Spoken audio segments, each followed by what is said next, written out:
Welcome address. I would not take more than 2 minutes to introduce the theme of the session, and then our illustrious panel here. Good afternoon, one and all. I welcome you all to the session 3 of day 2 of the National Convention on Constitution in India, primarily dealing with the topic of taxation and the Constitution, the age of federalism, legal and institutional perspectives. As rightly articulated by Honorable Justice Sikri, taxation is the manifestation of the sovereignty of the nation. And in his welcome address, he very eloquently explained us how the sovereign power to tax has to essentially be an express authority in the law as articulated under Article 265. And the general power to legislate on any entry as enlisted under the union, state, or the concurrent list can never be coterminous with the power to impose a tax on the same. Our illustrious panel here essentially would be exploring the constitutional arrangements pertaining to the principles of taxation. Starting from the historical perspectives, we'll be discussing the constitutional amendments pertaining to taxes and then the landmark cases. With that, I'm extremely humbled to introduce our esteemed panelists here. We have Honorable Dr. Justice A.K. Nambiar, Judge, Honorable High Court of Kerala, Mr. Arvind Datar, Senior Advocate, Supreme Court of India, Ms. Neelima Tripathi, Senior Advocate, Supreme Court of India, Mr. Raj Shekhar Rao, Senior Advocate, Supreme Court of India, and Mr. Sandeep Chilana, Managing Partner, Chilana and Chilana Law Office. We are extremely grateful to you, esteemed panelists, for sparing time and gracing us with your presence today. With that, we'd like to commence the panel discussion now. My first question is directed to Ms. Tripathi. Given that Justice Sikri took us through the historical perspectives of taxation, we'd like to hear your opinions as to how the tax regime in India has evolved in the pre-colonial era vis-a-vis the post-colonial tax principles, and how have they been relevant in today's time. So we'd like you to explain the shift that has essentially taken place from the history till date. Thank you so much. The disadvantage of speaking after Justice Sikri is that he has already spoken so much and so well about so many things which we thought we will present. But be that as it may, women are known to remember a lot of things, but I have been a very poor student of history. But I'll try and put across whatever little I can. So the taxation without representation, which is what was happening in the British era, was really the big difficulty being faced by the Indians, because there were heavy taxation, land revenues were being recovered disproportionate to the incomes, and in fact it was the farmers who were being taxed the most. There were heavy taxes on exports from India of the raw materials, and nominal import duties of the finished products. And yet we were forced to buy those finished products because that is how the entire system was geared to be.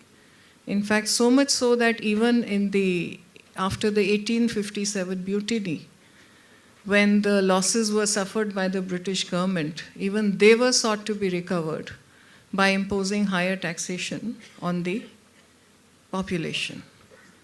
In fact, Mr. Shashi Tharoor in his book has written about how most of the income was gone in taxation, how the Indian GDP, which used to be sub 25 or 26% of the world GDP, by the time the Britishers left, had reduced to or dropped to about 2% of the world GDP.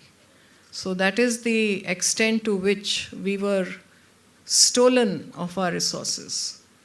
So once we gained independence, one of the primary tasks before the government was, of course, to bring about a tax system where the marginalized could be compensated, where they would not have to pay taxes a land reform system was brought in. So we had the various land reform acts and laws.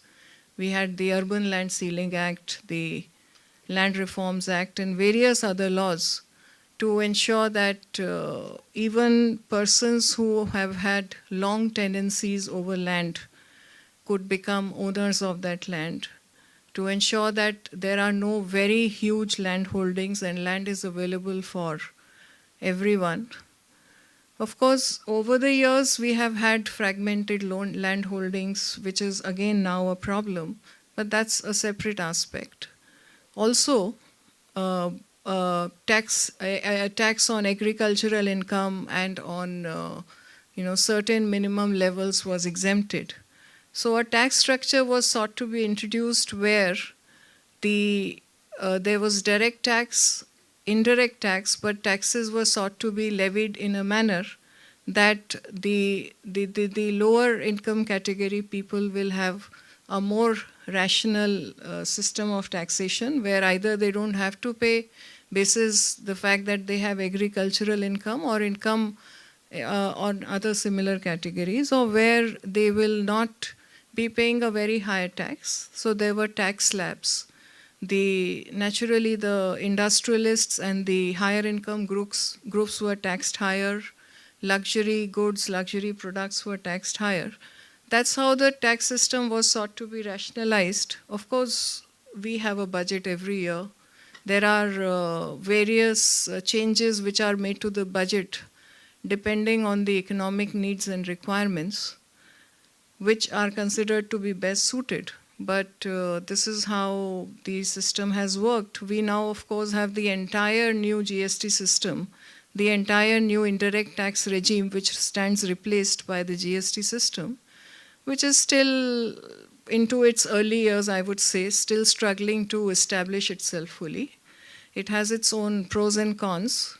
So that is how I think I feel that the changes which were brought about in the post-independence era did help, especially the land reforms did help to bring about a more equitable distribution of resources to the population. Thank you, ma'am, for highlighting how crucial it's been to introduce a progressive tax regime in India. With that, Mr. Chilana, while we are at the history, would you like to critique on the legacy of the agricultural tax policy and its exemptions in India? Well, first of all, just to summarize what Mrs. Tripathi said, obviously, the policy of the company era and the crown era obviously was based on the exploitative or prohibitive policy with respect to taxation, whether it was land revenues, whether it was export duties. And post-independence, obviously, we moved more to reformative or developmental or socialist ideology insofar as taxation is concerned, whether that helped us or not. As Justice Sikri highlighted, obviously, we reached a point where we had 97.5% of tax over 20,000, I think 2 lakh rupees of income. So definitely there was a grand shift in policy behind the taxation post-independence. But to answer specifically on the income tax on agriculture, I think that's a historical overhang that we have had. After, for the first time when Britishers bought income tax pre-1886, there was tax on agricultural income. Obviously, there was a lot of hue and cry because there was exploitative land revenues were already being extracted on the agricultural income. In the 1886 Income Tax Act, the income on agriculture was excluded, and that continued. And when Government of India Act 1935 came, as a policy, the tax on agriculture, income tax on agriculture income was kept in the provincial list, and that continued in our constitution, obviously keeping in mind the exploitation of the cultivators that had happened over the years.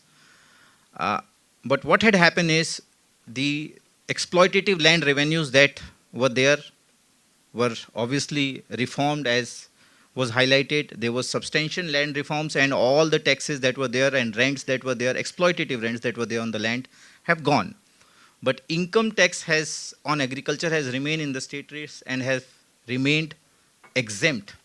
And now it is not that we have not made efforts to do something about it. There was Raj committee in 1972 which discussed about it. Vijay Kelkar committee in 2003 or 4 also touched upon it. But it is a very sensitive political and social issue insofar as bringing tax on agricultural income is concerned. Definitely, insofar as equitous tax structure is concerned, the rich agriculturists should not have a special treatment. There is no reason that two persons are employee of an agriculturist who is earning more than taxable income should pay tax, but the agriculturist should not.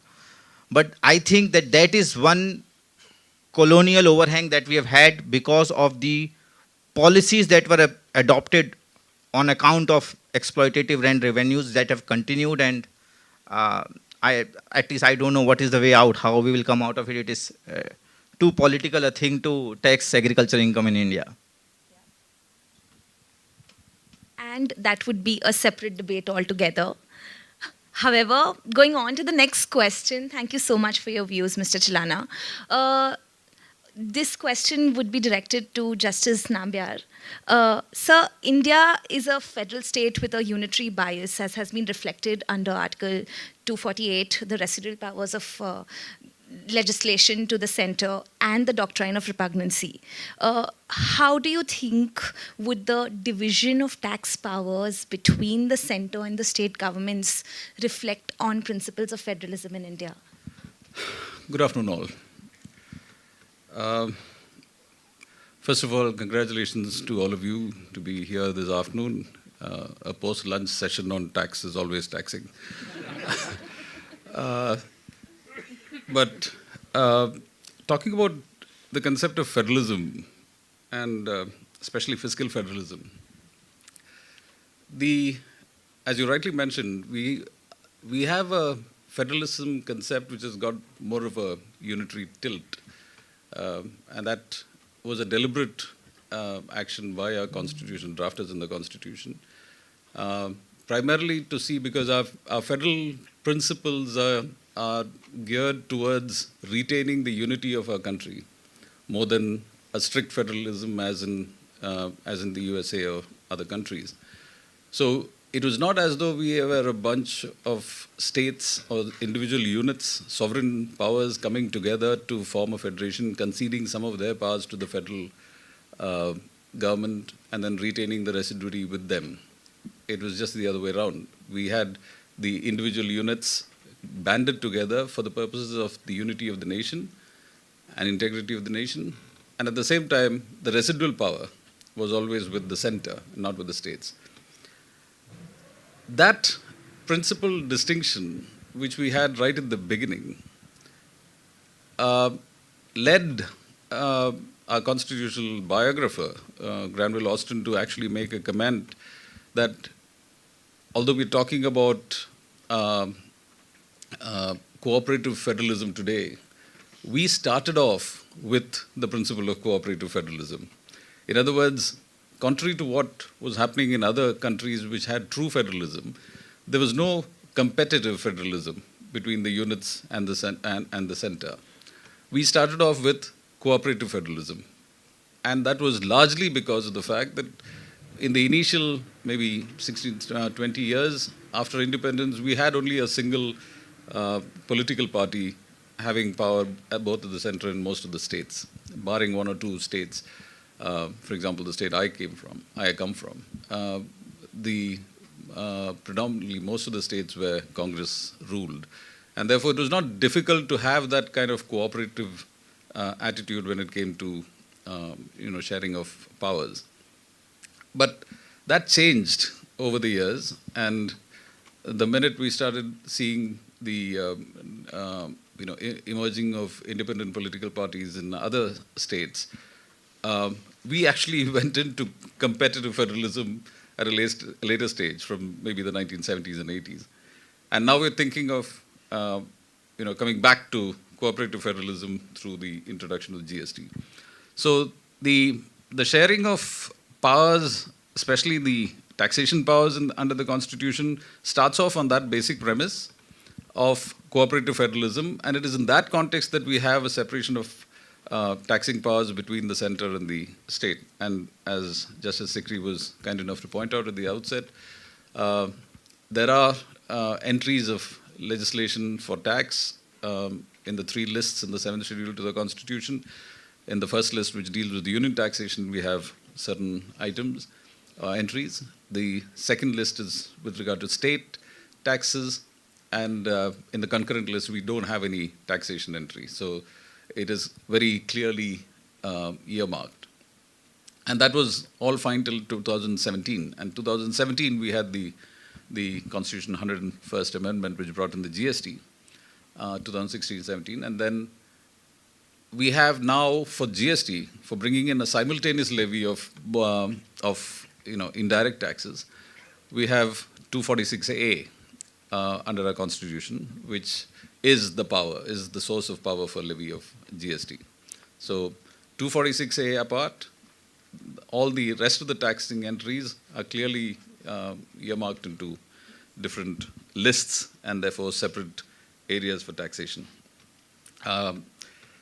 The struggle, however, has been, they quote Benjamin Franklin every time I go and address a gathering on tax. They say there's only 2 certainties in life, one is death and the other is taxes. In our country, over the years, thanks to the litigation that has ensued, we've ventured to bring in a 3rd category, which is death by taxes. Right? So when it comes to states, especially those states which were deprived of revenue because they were not manufacturing states, the single point levy of tax, indirect tax that used to prevail in our country prior to the introduction of VAT and then later GST, that ensured that only the manufacturing states would get the taxes, and the consumer states, if they were different from the manufacturing states, they would be deprived of taxes. So they were struggling to find sources of revenue, and this was what was causing this problem, and the unequal distribution of tax across the population. So I don't know, does that answer your question? Or? Incredibly well. Thank you, sir. Thanks a lot for highlighting how the doctrine of complete separation of powers has been diluted after the introduction of the cooperative federalism regime and GST. But GST being the elephant in the room, we'd like to come to it a little later. No doubt, sir has already introduced it in his answer.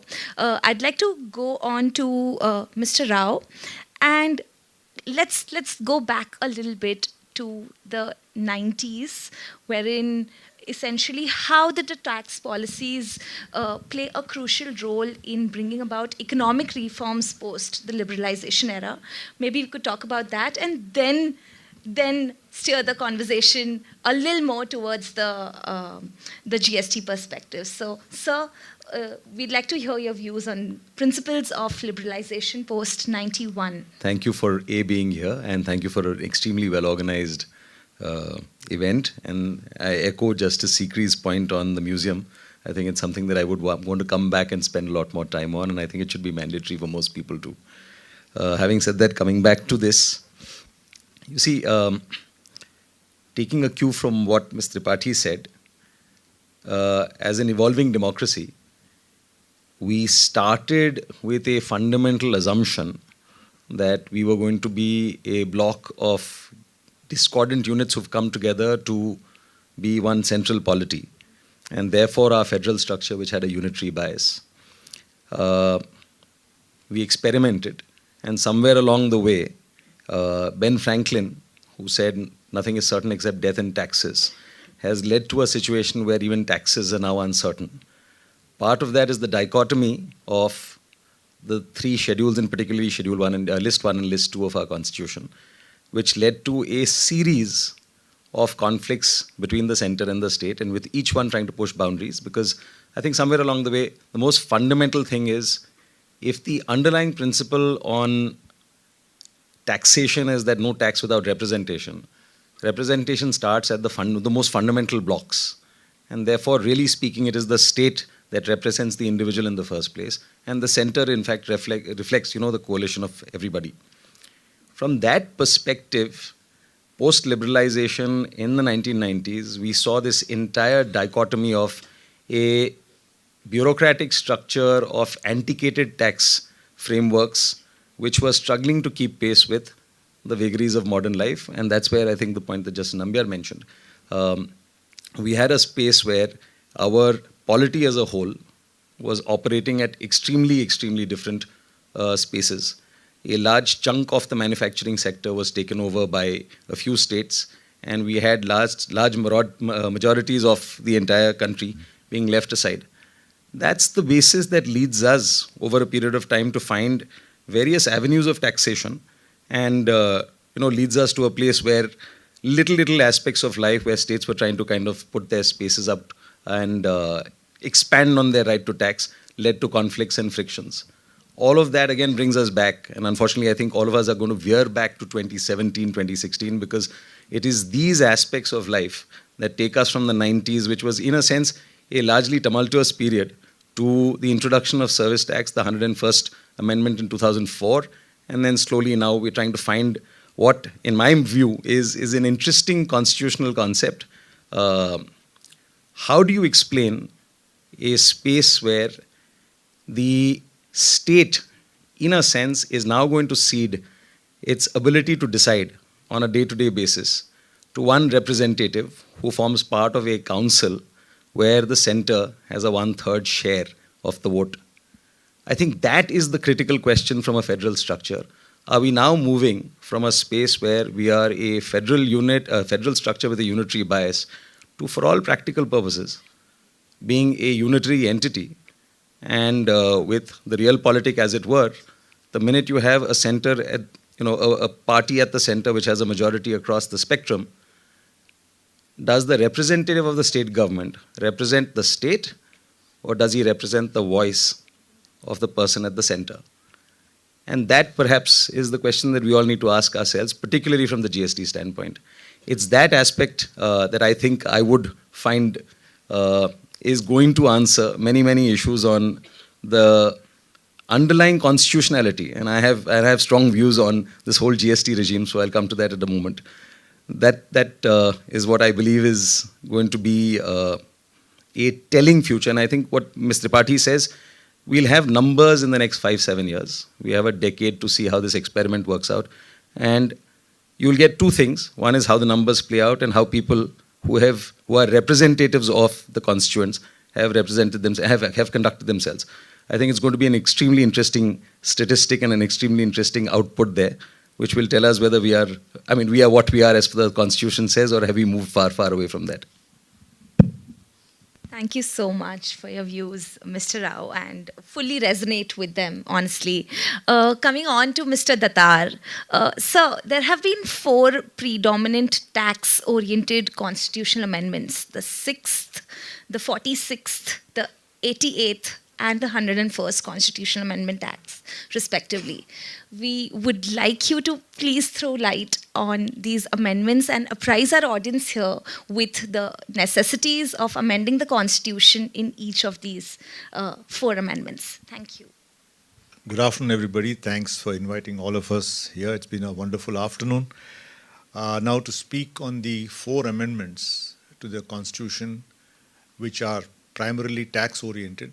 The first, of course, was the 6th Amendment, which came in 1956. And it was an amendment to take the country out of chaos on taxation, because entry 54 of List 2 says tax on the sale or purchase of goods could be levied by the state. So what would happen is, if I sign the agreement in Madras, the then Madras government would tax it. If the goods were delivered in Bombay, the then Bombay state would tax it, because the courts held that if any one incident of sale takes place in your state, that state can tax it. So the contract where it's entered into, that state would tax. The contract where the goods were delivered, it would be taxed. In some cases, they tried to tax on goods which transited that state, saying it went through my state, therefore also that's also a part of sales tax. So it became quite chaotic. You had United Motors in 1953, and less than 24 months later you had to have the Bengal immunity case, which had to reconsider United Motors. And to cut a long story short, they decided on the concept of a central sales tax, where if it's an interstate sale or if it's a sale in the course of import-export, then basically only the central government could have the power to levy tax under the Central Sales Tax Act of 1956. But the unique feature was the levy would be by the center, but the money would go to the respective states. So the Sixth Amendment was a great help in creating certainty for commerce, because otherwise you never knew. Suppose I sell the goods from Madras and I charge him 6% tax. By the time it goes to Bombay, it has already suffered 3-4 taxes. So Sixth Amendment was a amendment to bring order into the country in that point of view. And I would earnestly request young students to read both United Motors and the Bengal immunity case. Both are wonderful judgments, worth reading. Then you come to the next amendment, which goes straight to the 46th Amendment. It's a gap of almost 30 years before the 46th Amendment comes into place. And 46th Amendment, I would call it an amendment which gave a huge impetus to the taxing powers of the state. You see, for any government, whether federal or state or Indian or US or UK, there's never enough money. They always require more and more revenue. For the states which were starved of funds, the 46th Amendment was really a huge boost, because there were many transactions. You see, because again it was on sale. And the Supreme Court held that unless all the ingredients of sale are present, that is, there is transfer of property in goods, there is a buyer, there is a seller, there is consideration in money, you could not levy sales tax. So if it's a works contract, Gannon Dunkley says it's not a sale, you can't. And very important for those of your students, what they said was, please note the second list 2 doesn't have entry 97, right? So the Venkatramaiah in Gannon Dunkley says that you can tax only a sale, but you can't, the Madras legislature can't artificially define sale to include a works contract which is not a sale. So you can't expand your taxing powers by giving artificial definitions to words. And that's how it was struck down.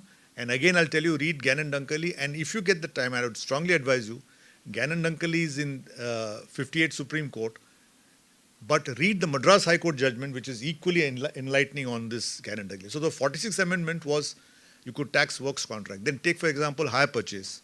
The courts held in hire purchase, the sale takes place at the last installment. So nobody could tax it till the last installment took place. So they made hire purchase. Leasing. They said in leasing it's a contract of bailment. There is no transfer of property. Food and supply. So like that 5-6 items under the amended Article 366A and included works contract, leasing, hire purchase, food and supply of goods. Then control commodities. Very interesting. Vishnu agencies, they said that a contract essential feature is a voluntary consideration should be there. If it's a controlled price, then there is no contract at all. So even controlled commodities became taxable. So many transactions which were not sale in the classical sense became liable to tax because of the 46th Amendment to the Constitution. Then you come to the 88th, which is very unique, because it's one amendment which was brought into force, which was enacted but never brought into force. You know, the Rajachalya committee said that 52% or 48% of the economy of the GDP comes from services sector, and till 1994 it was never taxed. So he said, let's tax the services sector. This is a big source of activity which is untapped. And that's how service tax started with 4 items, and it went on and on and on. And finally you had the negative list. So everything is taxable unless it is exempt. So I used to have a joke that except maternity homes and crematorium, everything in between is taxed. You see, from the time you're born to the time you're dead, every activity is taxed. You see, yes. Then you have estate duty. No, estate duty, of course, went off in 86. Incidentally, talking of estate duty in a lighter vein, I was a junior, we used to have estate duty, and we had a special commissioner who would do estate duty. It was the most drab and boring act. And I used to keep joking that if you take section 36 of the Estate Duty Act, I should put a challenge. Please read the section. If you understand it in the first round, you're a genius. Your IQ is something beyond the Mensa level.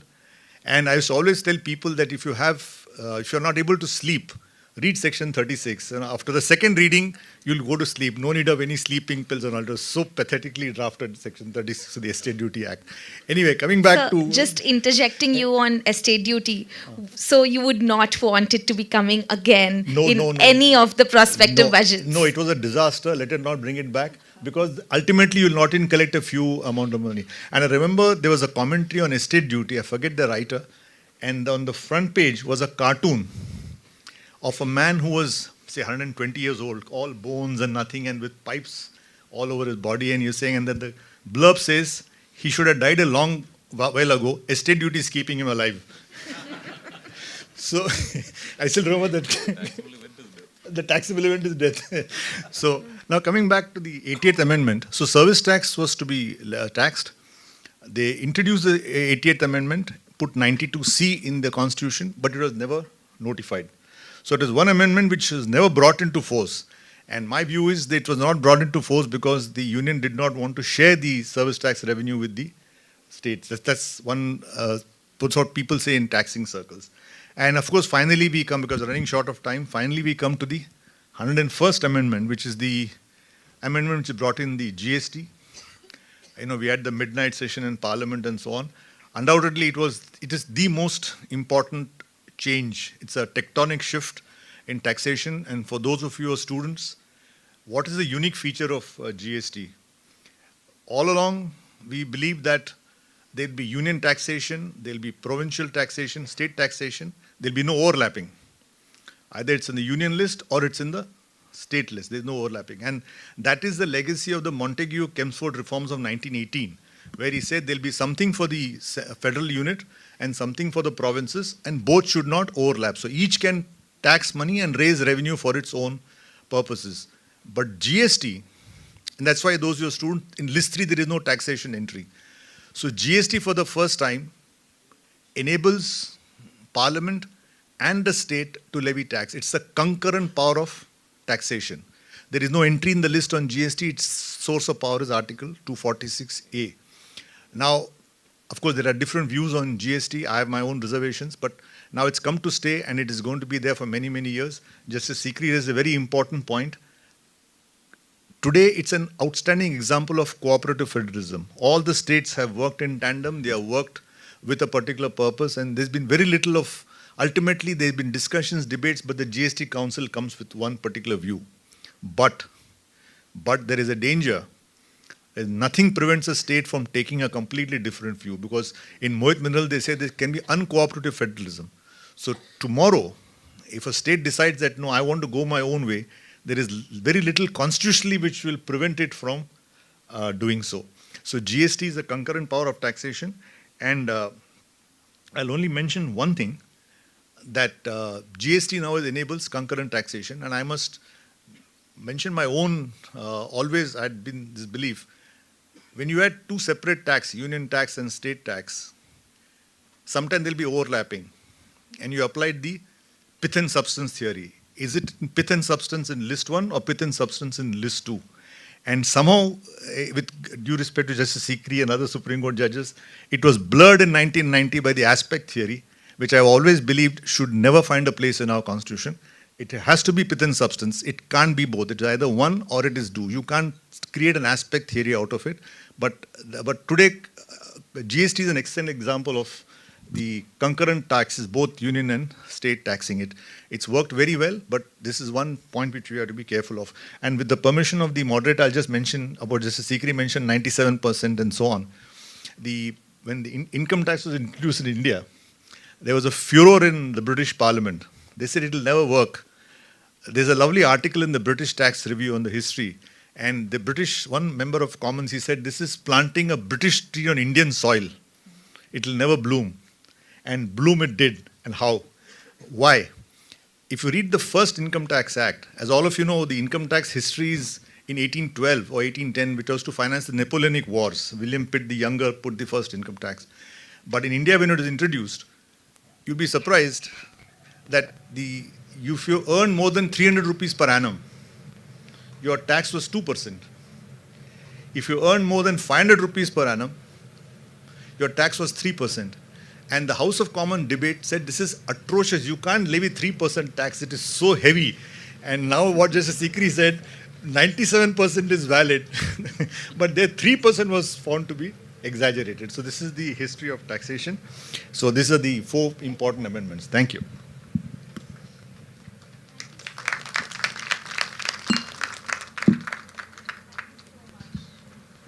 Thank you so much, Mr. Datar, for beautifully encapsulating all the principal tax-oriented constitutional amendments. My next question, while we wrapped up this discussion still with a historical perspective, my question is to Justice Sikri.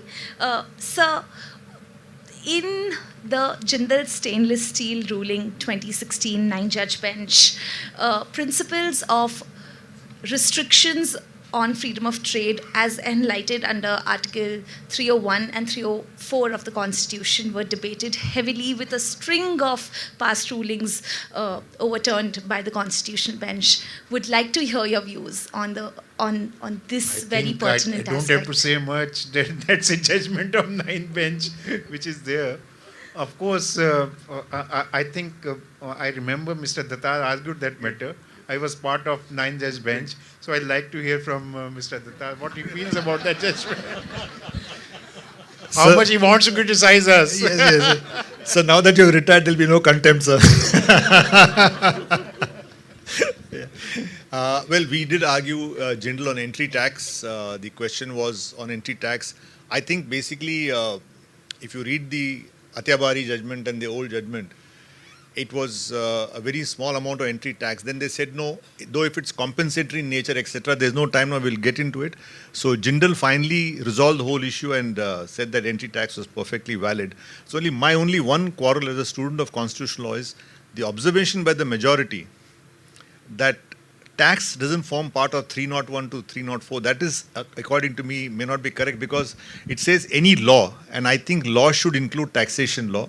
To that extent, I would say the majority judgment, of course 9, I don't know, it will go to 11 ever because entry tax is gone.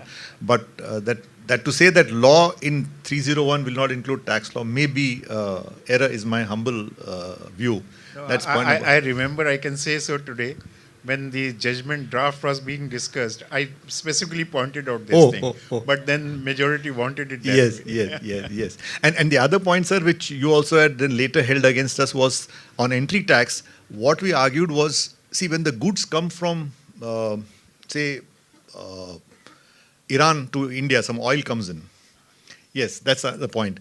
And it is imported in Bombay. Now, you know that the import is complete when the goods enter the landmass. In other words, they become part of the Indian ecosystem. So when does it take place? After the bill of entry is filed, the goods are assessed, the goods become Indian goods. So we try to argue that entry tax will not apply, because when I'm importing the goods from a foreign country into an Indian state, I pay customs duty. I should not be asked to pay entry tax against that. There will be no entry tax for an imported item. That was also turned down by the Supreme Court later. Yeah. That I can say. I think it was Indian Oil Corporation. Yes. And SR Oil also. Yeah, SR Oil also. Yes. But primarily they were, again, I may not be hauled up by the others members that why you are spilling out what happened in our caucus. But was few judges had this impression that look, and one judge I can say only indirectly from your state, I know, in the bench. So they said, what would happen to the income of the states if this is not done? Yes. No, actually, since we're all discussing, Justice Bhanumati took that view that it can be levied. Yeah, my state. I said one your state. No, discussing academically, so nothing, it's a perfectly viewpoint. But you see, what happened was, the other point of our taxation federalism is when you put tax, there's a lot of collateral damage down the line, and where do you pass it on? But fortunately, GST came, then now all that is sorted out. Now IGST is there, and which one? Compensatory tax concept. No, compensatory came because no, the states would not. It's all the work of Mr. Arun Jaitley. But for him and this compensatory, states would not come on board. Yeah.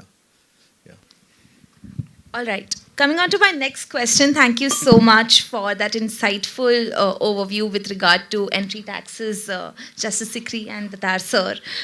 Coming on to my next question, and that's going to be my last question to the panel, and later I shall open the floor for audience questions. This is a rather academic question, and I would like to pose this to Justice Nambiar. Sir, how would you like to talk about, primarily with respect to the intersection between fundamental rights and the taxpayers' rights in today's world? I think Justice Sikri touched upon this when he talked initially about the concept of manifest arbitrariness being used to strike down legislation, tax legislation included. But since you're on the point of fundamental rights, I think what ails the system today is not so much that the laws or the separation of powers that we have, or the division of taxing powers that we already have under our constitution, as much as the way it is implemented, and even the way the laws are framed. If you look at legislation, Arvind was talking about the Income Tax Act. If you read all of you know, the students would know about the Income Tax Act 1922. In 1961, when we replaced that with the Income Tax Act of 1961, the statement of objections reasons makes for some very interesting reading. It says, it is an act to simplify the laws relating to income tax. Right? Those of you who ventured to actually go through the Income Tax Act 1961, and especially some of the provisions like ATHHC, which keeps getting amended every 2 years, you would get a sense of what I'm talking about, because there is the main provision and then there's about 14 provisos before the next subsection starts. So I think the complication that we've introduced through legislation, plus tax administration itself. So when you're talking about the tax administration, the concept of fairness in taxation, certainty in taxation, these are aspects that have been highlighted in our litigation in courts. Most of the case laws that are decided, I mean, I'm not talking about the landmark cases that you and I discussed when you're talking about concepts of taxation. What we find on a regular basis coming to courts in our country are not anything to do with these. It is simple cases where a person, SSE, comes and says, there's an assessment order passed, I was not heard. Why have you not heard? Well, now we've got the system of faceless assessments in income tax. So you're filing, your assessment, somebody sends you a notice, there's a notice for a personal hearing, and it's supposed to be faceless. Now, the whole concept of faceless assessment was so that you don't have a person who knows you personally, and so that the aspect of bias does not come in. Now, look at the extent to which it is taken in real life. You have a person who comes online, right? Now, it's supposed to be faceless, and this really happened. There was an income tax officer who actually covered the screen, right? So you didn't see his face in a video conference because it was said to be faceless. Now, faceless only meant that you don't actually see the person. He should not be in close proximity. So if you're a SSE in say Cochin, your assessment would be decided by an officer in Chennai. I mean, that's as far removed as you want. But they take it to little extents. And then sometimes you would not get this hearing. This personal hearing would not be there, and the faceless assessment would be done without a personal hearing. So the concept of natural justice, violation of natural justice, beyond all this is just fairness. And I think it all stems because of this erroneous notion of the concept of taxation that we have in our country. All students of tax, the first thing that they're taught is tax is a compulsory exaction of money by the sovereign from a subject. These words have, they're quite loaded with meanings. And when you talk about compulsory exaction, you're talking about something, yes, it is a compulsion, but in what circumstances does that compulsion arise? It is when you don't comply with your basic obligation of contributing to society and for governance. Every citizen who is banded to form a society is expected to contribute for the purposes of governance of that society. It's as simple as that. Now, if you don't pay your taxes, if you don't comply with your obligations, that is when the compulsion starts. It is not as though somebody just comes to your house and takes money off. So there is this erroneous notion which informs all our assessing officers and to some extent the adjudicators as well. And they think that, a person who is not paid tax is a criminal. So this understanding, I think, pervades through the tax administration system. And while it may have, carried the forward by the adjudicators and the administrators for some time, today it's no longer acceptable. Why? Because generally we've seen a shift, even in our constitutional law and an administrative law, the shift from what they call a culture of authority to the culture of justification. And today people are asking, what is the basis on which you're doing this? It's no longer, does he have the power to do it? He may have the power, but that power need not be exercised in certain circumstances. So the people are now calling and asking for a culture of justification. And I think it's important that we realize today, and we need to understand cooperative federalism in the context of GST. Stop thinking of this in terms of rights. You can't have cooperation without a sense of duty. So if you talk about rights, and in a rights-based system, ultimately all that makes you is a selfish society. And if you're talking about something so essential as cooperation for the purposes of ensuring the success of a taxing regime, you need to think beyond that. You need to think beyond rights. You need to think of your responsibilities and to treat yourself as a citizen of the nation, not a citizen of a state. Thank you so much, sir. And fully concur that rights cannot exist without duties. With that, would like to open the floor for questions to the audience. I already have a hand raised. Dr. Gautam, over to you.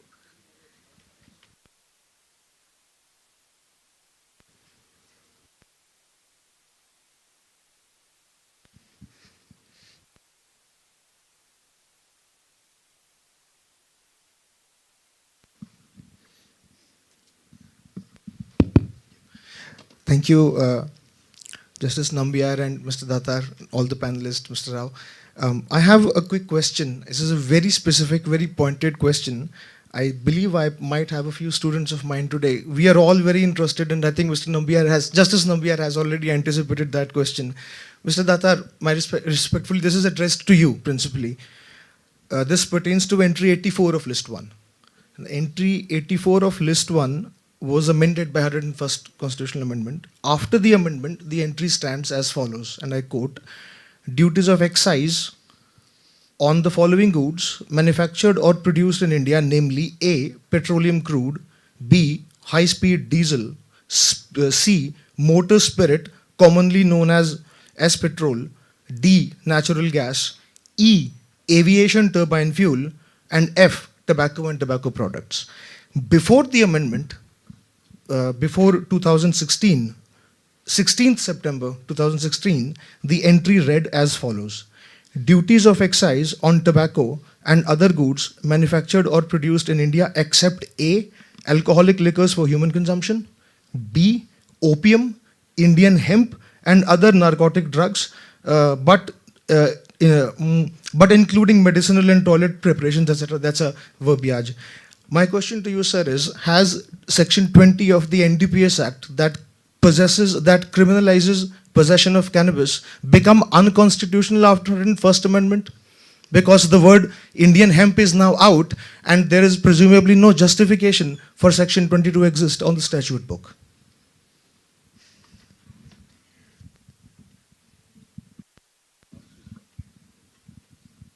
I must say I do have no acquaintance with the NDPS Act. I'm doing tax, which is bad enough. I don't need to go to narcotics. He's written a book on the NDPS Act.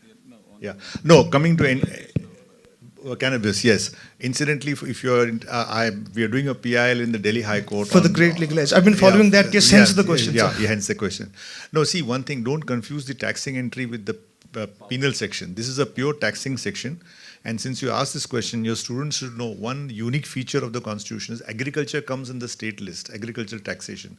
Tobacco is the only agricultural product which has become subject to central levy for historical reasons. So tobacco is, though agriculture, subject to central tax.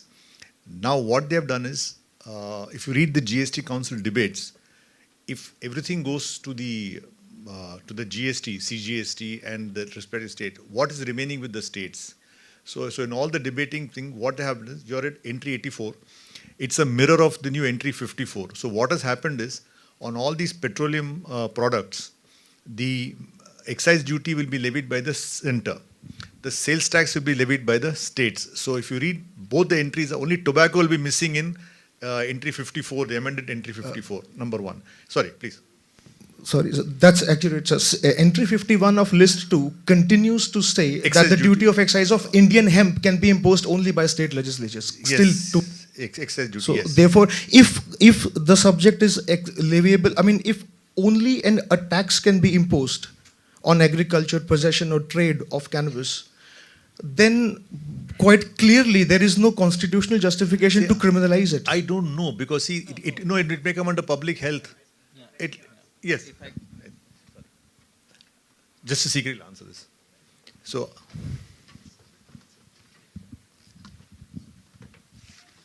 you see, as rightly pointed out by Mr. Datar, the criminalization of a particular act and the taxation of a particular activity are two entirely different things.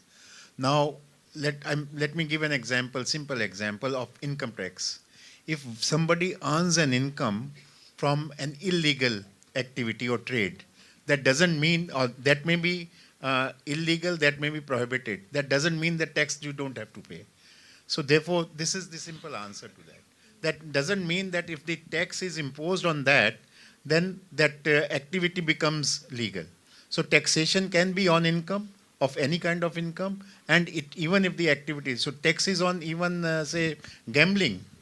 If you earn income through gambling, which may be otherwise prohibited, but you still have to pay tax. So that's the only thing. And I think, Khagesh, your particular question might have relevance for the outstanding book that you came out with, where you do rely on the aspect of mention of the opium and other items in the entries in the lists to justify or to contend that this would show that a trade or in that particular commodity was not prohibited, it was regulated.